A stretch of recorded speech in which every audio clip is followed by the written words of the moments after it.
Artigo gravado em 16 de fevereiro de 2023 por Cibele Manweiler para compartilhamento educativo em Audiobook Flor da Ouro MCN.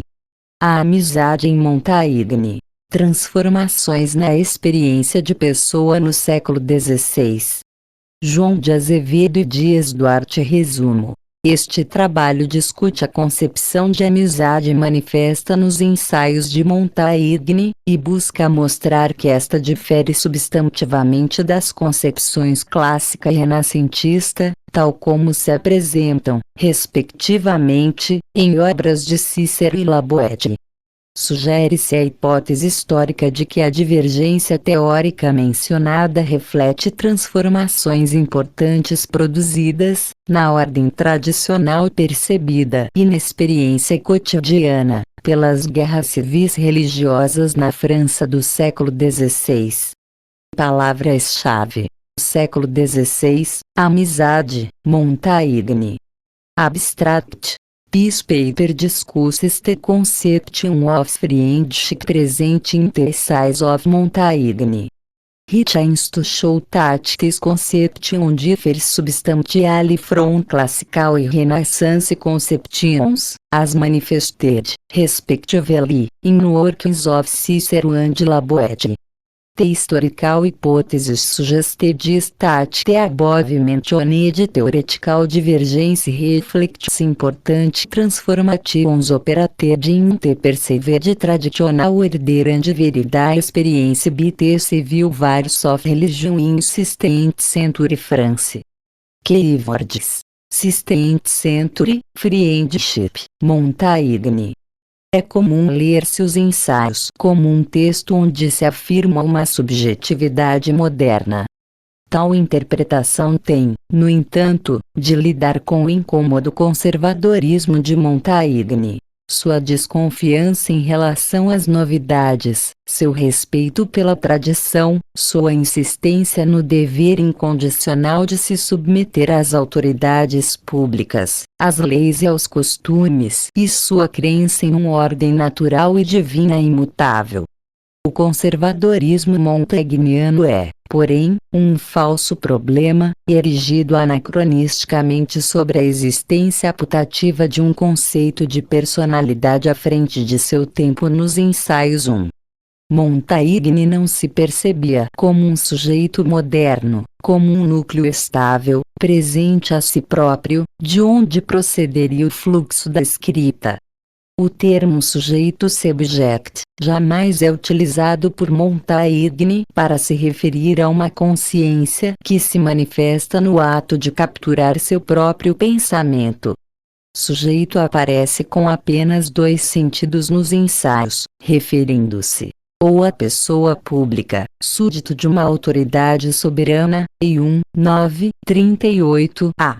53, 2, ou ao assunto, a matéria de que trata um discurso, como quando, na advertência ao leitor no início do livro, é dito: assim, leitor, sou eu mesmo a matéria de meu livro. Não é sensato que empregues teu lazer em um assunto, subject, tão frívolo e vão e ao lecteur 3. Nota da página. Doutorando, Programa de Pós-Graduação em História Social da Cultura, PUC-Rio. Para uma análise perspicaz da questão do conservadorismo de Montaigne, cf.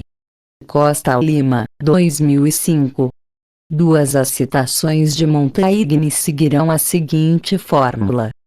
Abreviatura para les essays, número do livro, número do capítulo, página na edição canônica de Pierre Villey, seguido da letra B ou C, que indica se a passagem pertence à edição de 1580A, 1588B ou a póstuma de 1595C.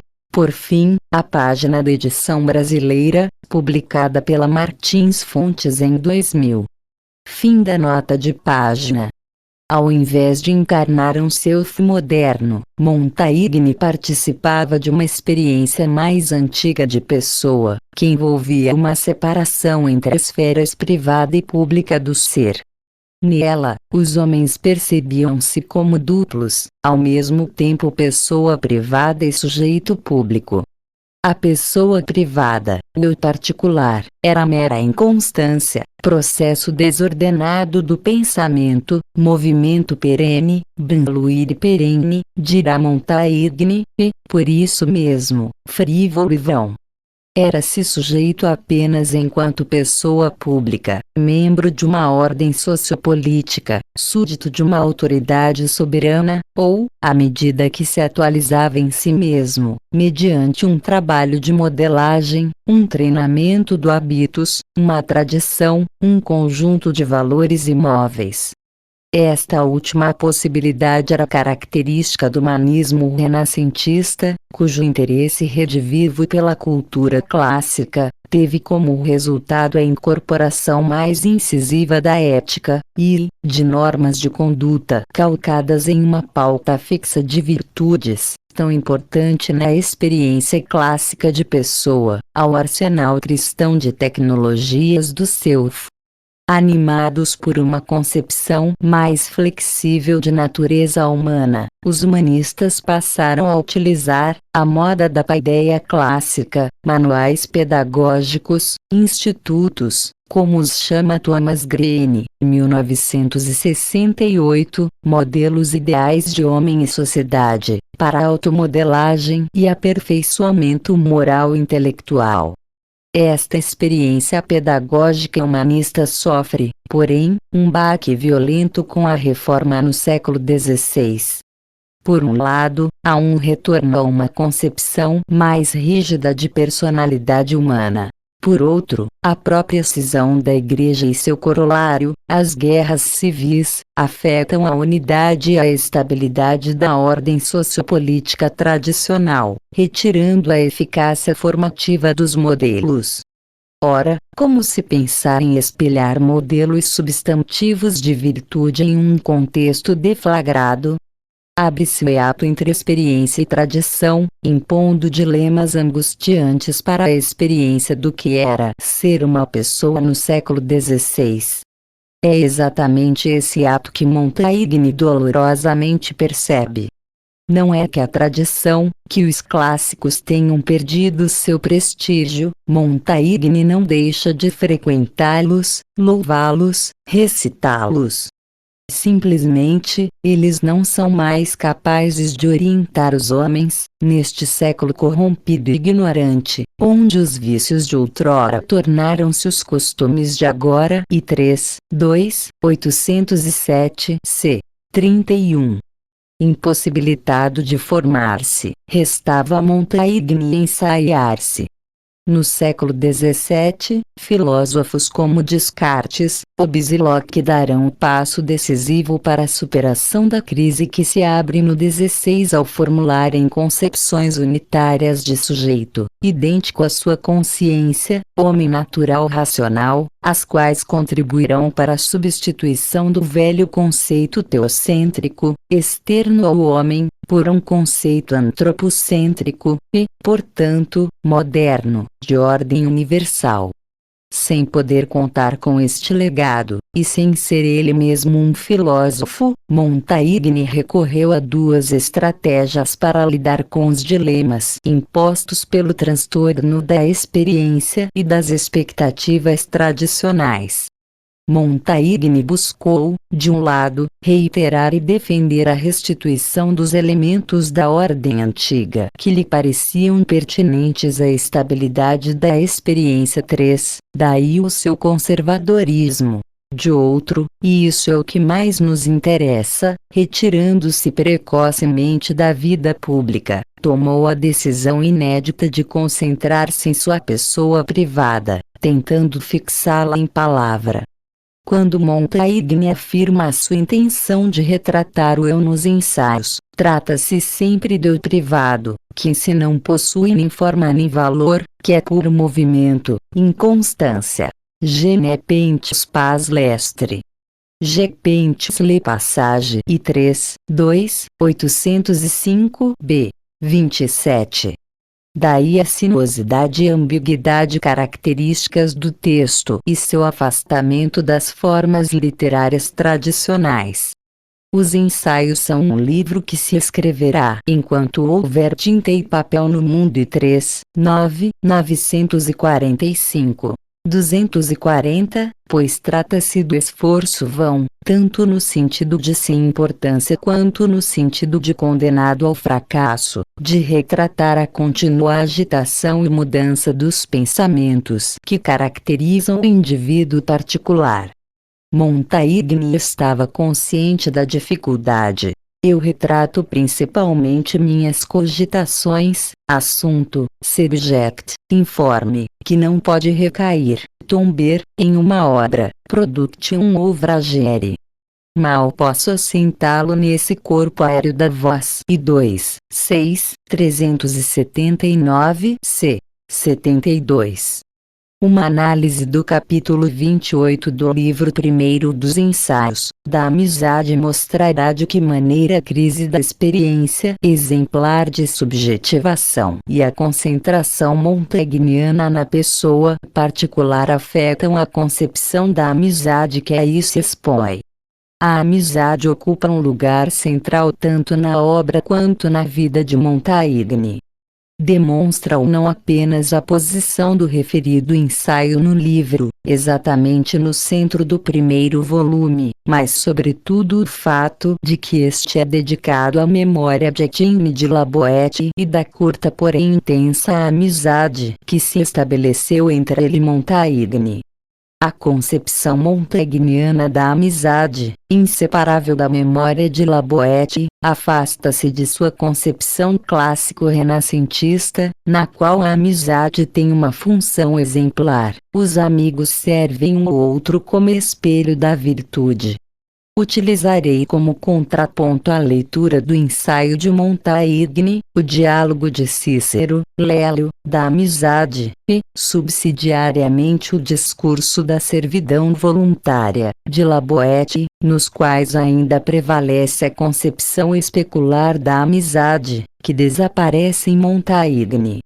Huguenotes, adiantando-se a Montaigne, publicam o texto, ligeiramente adulterado e rebatizado de Contra um, em meio a um conjunto de libelos sediciosos e antimonárquicos.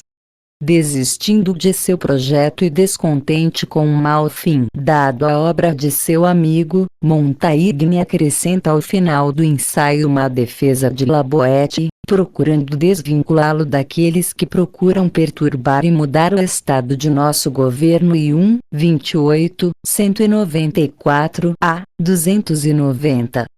Montaigne diz ser o discurso uma obra de infância de La Boétie, escrito quando este contava apenas 16 anos, como um mero exercício de retórica, tratando de um assunto comum e repisado em 1000 trechos dos livros. Diz ainda Montaigne que, embora acreditasse no que escreveu, embora, se pudesse escolher, gostaria mais de ter nascido em Veneza do que em Sarlac, La Boétie tinha soberanamente gravado na alma uma outra máxima, a de obedecer e se submeter muito escrupulosamente às leis sob as quais nascer e bidem.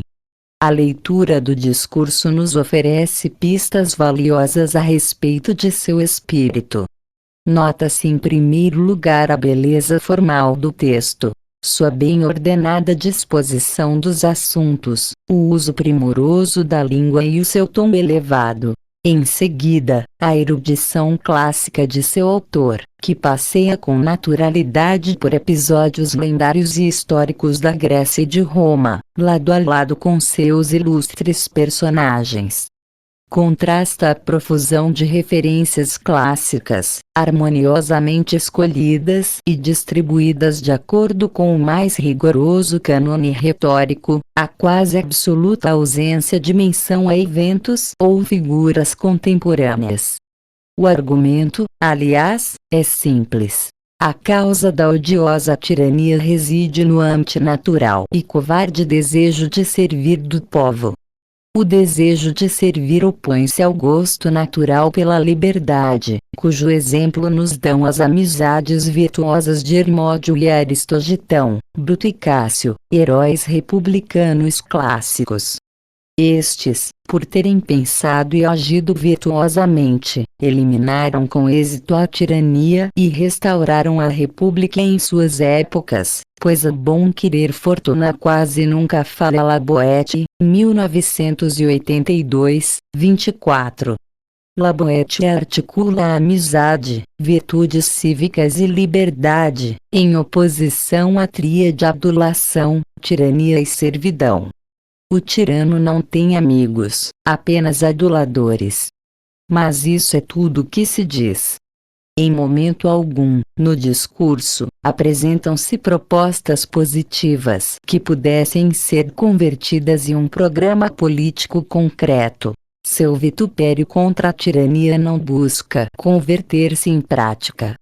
Laboete não incita o leitor a revoltar-se, muito pelo contrário, adverte contra conjurações de gente ambiciosa, e afirma que, ao tirano, não se deve lhe tirar coisa alguma, e sim nada a lhe dar. E o acanhado final do discurso contenta-se com que os tiranos e seu séquito de aduladores sejam odiados e vilipendiados pelo povo, ainda que em silêncio ou depois de mortos, e deixa a Deus Todo-Poderoso, juiz justo de nossas faltas, a punição à tirania no além. Ibidem, 37. Pelas características mencionadas, vê-se que o discurso tinha como pressuposto a noção de modelos.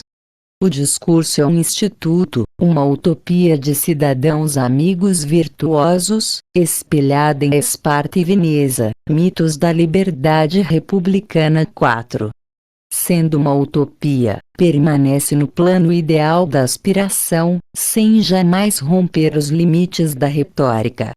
Nas palavras de Montaigne, trata-se de um quadro rico, polido e formado de acordo com as regras da arte, e uma bela peça de oratória.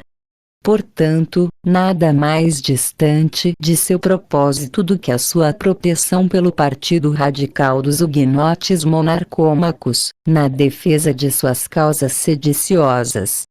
Vale lembrar que, a despeito de sua associação aos conflitos político-religiosos do século XVI em virtude desta apropriação, Laboete morre apenas um ano após o massacre de Vassy, que deu início às chamadas guerras religiosas na França. Entende-se, portanto, porque Montaigne insiste em dissociá-lo deste contexto. Para Montaigne, Laboete não pertencia àquele mundo distorcido, pois tinha o espírito moldado pelo padrão de outros séculos que não este. E 28, 194 a 290. Laboete personifica, na representação montaigniana, as virtudes intelectuais e morais da antiguidade. Eram Amelaville Mark II, 17, 659 a 490. Mas já não há mais homens como Laboete, não há mais como formá-los neste século corrompido e ignorante. Logo no início do ensaio sobre a amizade, quando Montaigne ainda manifesta a intenção de publicar o discurso, é dito que se imitará o procedimento de um pintor, que, escolhendo o centro de cada parede para pintar um quadro rico, polido e formado de acordo com a arte, preencheu o vazio ao redor com arabescos, grotesques, que são pinturas fantasiosas cuja única graça está na variedade e estranheza. E 28, 183 a 274. Ora, o quadro rico, polido e formado de acordo com a arte é o discurso de Laboete, enquanto que os arabescos que deveriam circundá-lo são os próprios ensaios 5, ou seja, os esforços de Montaigne para representar a sua pessoa particular. Venhamos então à concepção de amizade que se expressa no ensaio 28. O fato de ser toda ele uma homenagem a Laboete já sugere o quanto é difícil a tarefa de isolar algo como uma concepção montaigne da amizade da memória da relação singular com Laboete. No esforço de definir a amizade, Montaigne recorre aos antigos Aristóteles, Plutarco e Cícero. Porém, não os cita à maneira de autoridades inquestionáveis, e sim à sua maneira peculiar. Eu cito outros apenas para dizer mais sobre mim mesmo. E 26, 148, c. 221, 6. Com efeito, Cícero é, neste ensaio, o principal interlocutor de Montaigne, mas este, ao invés de simplesmente subscrever as opiniões ciceronianas a respeito da amizade, contrapõe-se, em uma passagem decisiva, ao ilustre romano, rompendo com a concepção estoico-republicana da amizade. Nota da página 4 sobre a representação humanista de Veneza, cf. Skinner, 1978, capitão 6. 5 Que sont Comissão Europeia alce, à la vérité, que grotesques et corpus monstrueux, rapieceis de divers membres, sans certaine figure, naiunt sordre, suit ni proportion que fortuite? E 28, 183 a. 274. 6 Convoyei, em Comissão Europeia que jimperunt, se já e seu choisir de qual real sermão propôs. E 2, 10, 408 c. 115. 5. Fim da nota de página. A discussão se inicia com a tentativa de se distinguir a amizade de outras formas de relação aparentadas.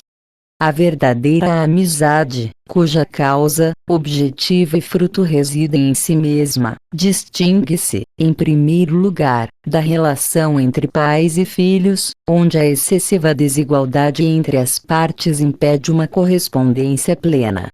Distingue-se também da relação entre irmãos, que podem ter compleições completamente diversas.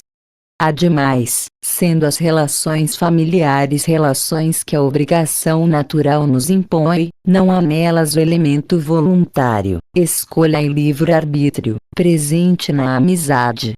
Esta difere ainda do desejo sexual, a afeição para com as mulheres, que é apenas um desejo desvairado, perseguindo o que nos foge. Sendo meramente corporal, o desejo sexual se dissipa ou enfraquece na fruição, ao contrário da amizade, que, por ser espiritual, se alimenta e cresce com a prática. Tampouco a amizade se confunde com o casamento, que é um negócio em que apenas a entrada é livre, nem com a relação que se dava na Grécia antiga entre amante e amado, pois a disparidade excessiva entre as idades de um e outro impedia a correspondência entre ambos, ao que se acrescenta o fato de o sentimento amoroso basear-se meramente na beleza externa do amado. Por fim, a amizade verdadeira distingue-se de relações de conveniência e circunstância. E, então, que, na primeira definição positiva da amizade verdadeira, evoca-se a relação com Laboete. Na amizade de que falo, elas nossas almas se mesclam e se confundem uma na outra, numa fusão tão total que apagam e não mais encontram a costura que as uniu. Se me pressionarem para dizer por que o amava, sinto que isso só pode ser expresso respondendo: porque era ele, porque era eu. E 28, 188 AC, 281. A amizade, em que Montaigne e Laboete haviam excedido, caracteriza-se pela fusão perfeita com que se interligam os amigos.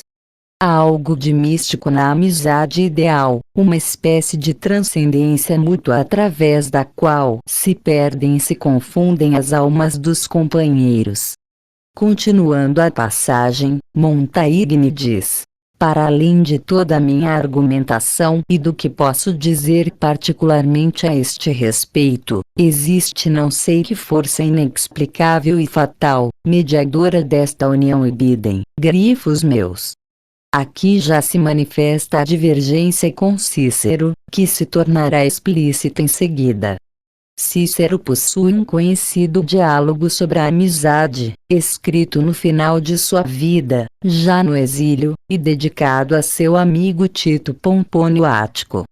O personagem principal do diálogo é Caio Lélio, cognominado Sábio, figura eminente da história da Roma republicana, cônsul em 140 AC e um dos principais oradores de sua época.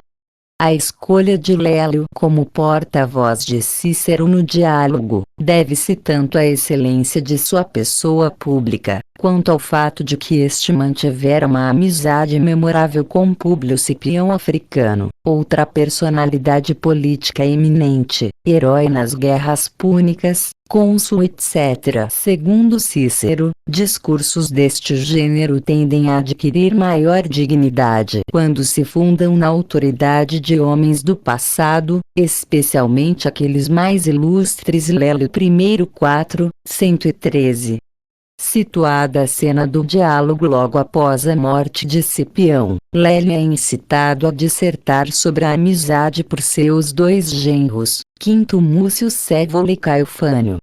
O que se nota em primeiro lugar é o equilíbrio absoluto de Lélio, que, entretanto, acabara de perder seu melhor amigo.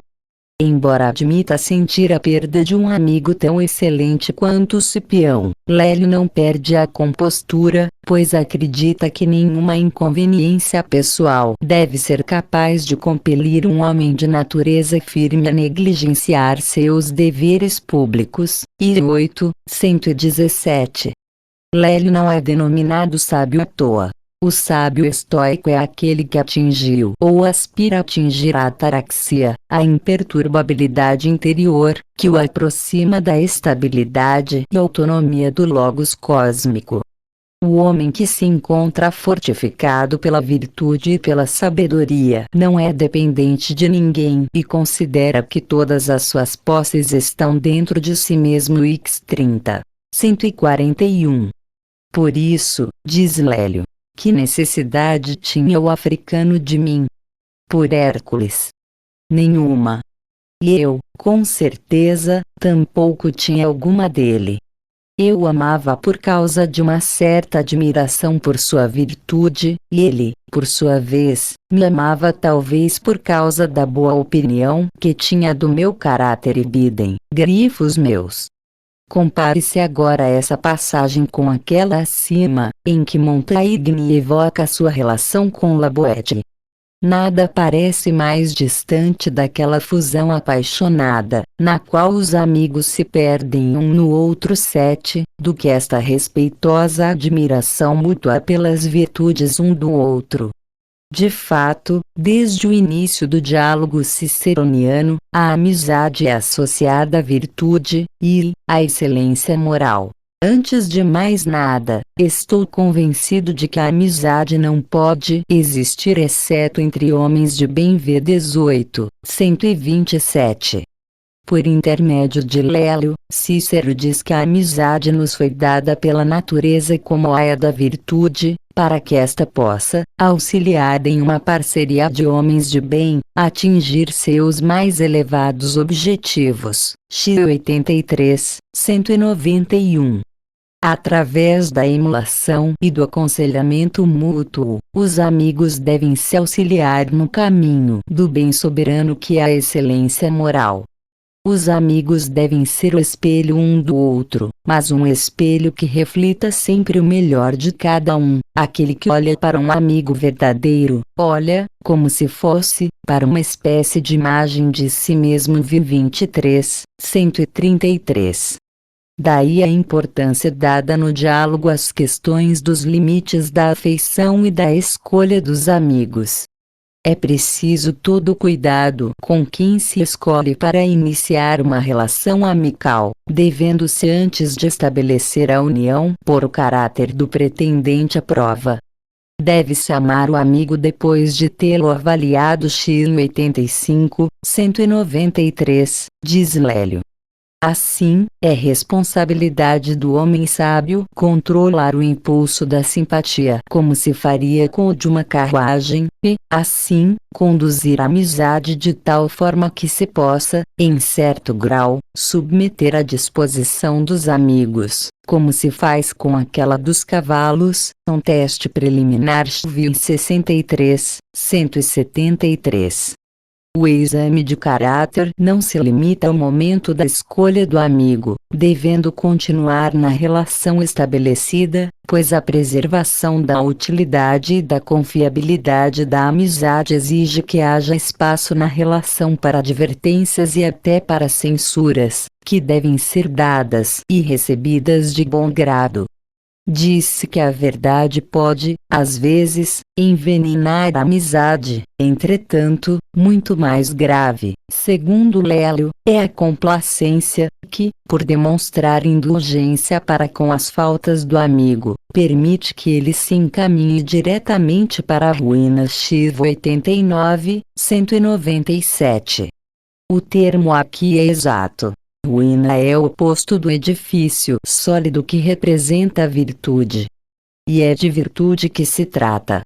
Os amigos devem zelar constantemente pelo caráter um do outro, mantendo na relação um espaço permanente para o aconselhamento e para o ajuizamento mútuo. É isso que permite que a relação amical seja um auxiliar poderoso da virtude. Ajudando-se mutuamente, os amigos se modelam em belos e sólidos edifícios e não em ruínas. Vê-se que a amizade em Cícero é regida por uma teleologia. Ela deve servir de auxílio aos homens para a obtenção da excelência moral, que, na inflexão cívica que Cícero dá ao estoicismo, diz respeito, sobretudo, às atividades políticas e públicas. Ora, toda essa ponderação, e a subordinação da afeição a algo que lhe está fora, a busca pela excelência de caráter, é muito distante daquela força inexplicável e fatal que conduz à amizade na visão montaigniana. A amizade entre Montaigne e La Boétie não podia perder tempo e sujeitar-se ao modelo das amizades frouxas e regulamentares, às quais são necessárias tantas precauções de longa e prévia frequentação e 28, 188, 9 c. 282. A verdadeira amizade, diz Montaigne, não tem outra ideia senão ela mesma, e só pode ser conforme consigo mesma e Biden. Como maneira de enfatizar seu ponto e marcar seu afastamento da concepção ciceroniana, Montaigne narra um episódio do Lélio, dando-lhe, contudo, um tratamento distinto daquele dado por Cícero. Trata-se de uma passagem do diálogo em que Lélio recorda uma conversa sua com Caio Blócio, principal amigo de Tibério Graco, por ocasião da condenação pública e assassinato deste último, acusado de conspirar contra a República. Devido à perseguição empreendida aos cúmplices de Graco, Blócio é interrogado pelos cônsules. Lélio pergunta então a Blócio até que ponto teria seguido Graco, e este lhe responde que teria feito qualquer coisa por seu amigo. Qualquer coisa. Insiste Lélio, mesmo se ele lhe tivesse pedido que ateasse fogo ao Capitólio. Ao que retorque Blócio: ele jamais teria me pedido isso, mas, se tivesse, eu teria feito. Lélio 1137, 149. Situado no momento em que se discute até que ponto a afeição pode ir em amizade, o caso de Blócio e Graco é citado no diálogo como um claro exemplo de excesso. Imaginai a impiedade desta voz criminosa! Exclama Lélio ante a confissão de Blócio. O caso dá, ainda, origem à reflexão de que não há nenhuma desculpa para as más ações, mesmo se é por amizade que agimos mal e Biden. O que, em seguida, se formula em lei da amizade. Nada a pedir de desonroso, nem realizar, se demandado, pois é certamente desonroso, inadmissível, para alguém alegar, como justificativa para más ações, sobretudo contra o Estado, que as cometeu por amizade. X 40, 151. Esta lei se aplica particularmente a homens públicos, como Lelo e seus ouvintes, que devem zelar pelo bem-estar da República, e Biden. O mesmo episódio, narrado por Montaigne, dá, porém, ensejo a uma conclusão distinta. Montaigne não censura Caio Blócio, tampouco deduz do episódio a lei da primazia da ética pública sobre o afeto e a amizade. Ao contrário, endossando a confissão de Blócio, Montaigne diz que os cônsules não deveriam ter se ofendido com ela, se sabiam serem Blócio e Graco tão perfeitamente amigos. E alfineta Cícero. Os que acusam de sediciosa esta resposta não compreendem bem esse mistério. E 28, 189 a. 282, o mistério que é a amizade. Graco e Blócio, continua Montaigne, eram mais amigos do que cidadãos, mais amigos do que amigos e inimigos de seu país. E 28, 189 a. 283, grifos meus. Se as ações, sentimentos e opiniões de Blócio e Graco se desencontrassem, eles não seriam perfeitamente amigos segundo a medida montaignana, por isso, a resposta de Blócio é tal como deveria ser Biden. A amizade verdadeira exige, em Montaigne, um entrelace perfeito, sem lacunas, das almas dos amigos, sob o signo da afeição. Ela se distingue, portanto, daquelas outras amizades, em que é preciso andar com as rédeas na mão, com prudência e precaução. E 28, 190 b. 283. A metáfora equestre lembra a advertência de Cícero no Lélio, que chamava a atenção para a importância de se controlar o afeto em amizade da mesma forma que se controla o ímpeto dos cavalos em uma carruagem.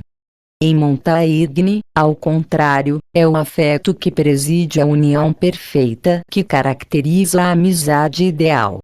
Recordando, mais uma vez, sua relação com Laboete, ele diz: nossas almas se moveram tão unidamente juntas, elas se examinaram com tão ardente afeição, e com a mesma afeição descobriram-se até as mais profundas entranhas uma da outra, que, não somente eu conhecia a sua como se fosse a minha, mas, certamente, me confiara a ele de melhor grado do que a mim mesmo. E 28, 189, 9 a.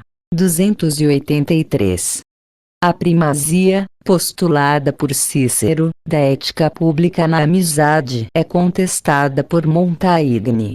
Não importa o que digam os estoicos, a união, sendo realmente perfeita, faz com que os amigos percam a percepção dos deveres sociais, e odeiem e eliminem dentre eles estas palavras de divisão e diferença: benefício, obrigação, reconhecimento, pedido, agradecimento e semelhantes. E 28, 190 a.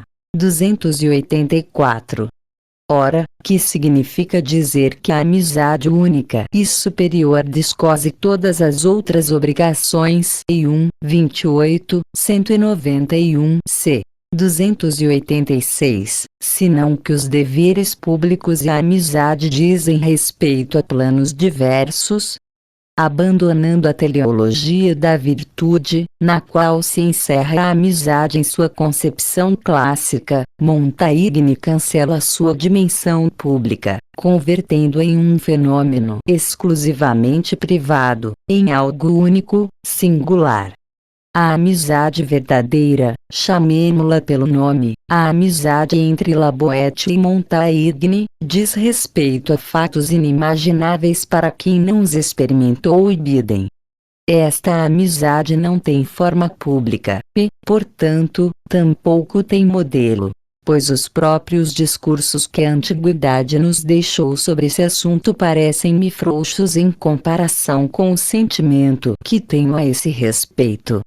E, nesse ponto, a realidade ultrapassa os próprios preceitos da filosofia. E 28, 192 a 287. Compare-se agora os finais do Lelo e do ensaio 28. Enquanto Montaigne encerra seu ensaio com um longo, pungente e inconsolável lamento pela morte de La Boétie, Cícero termina diálogo com uma nota de alegria.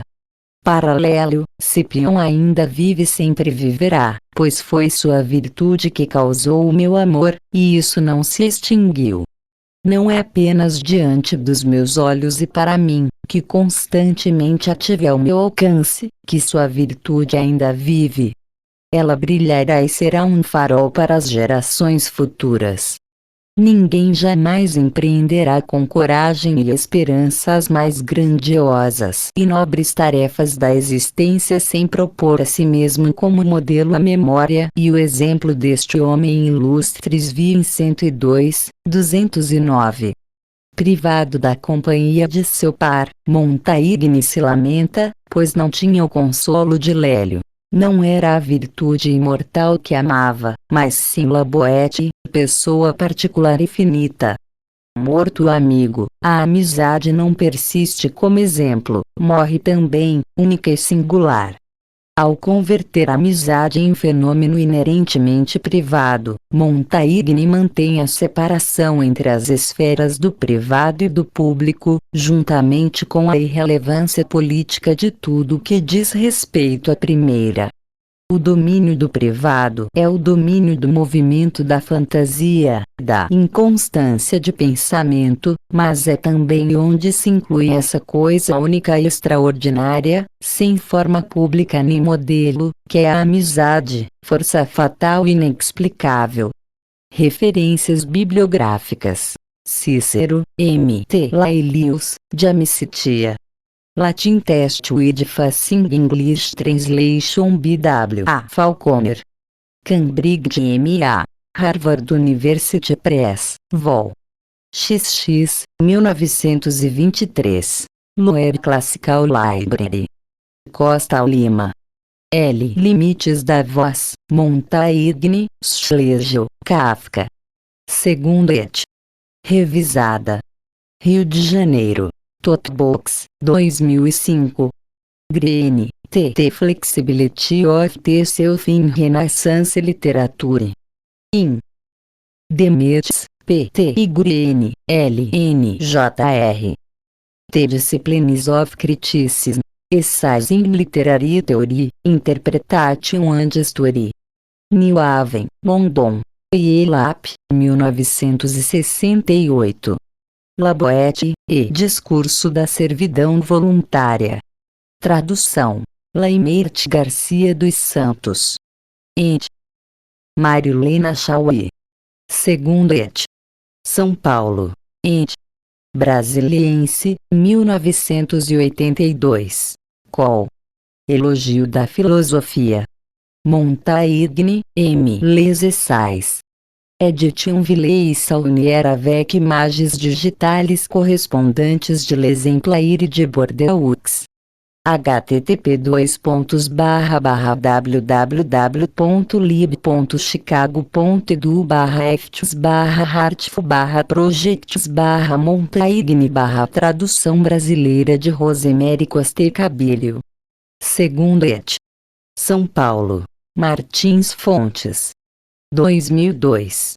Skinner, Q.T. Fonda. Artigo gravado em 16 de fevereiro de 2023 por Cibele Manvailer para compartilhamento educativo em audiobook Flor da Ouro MCN.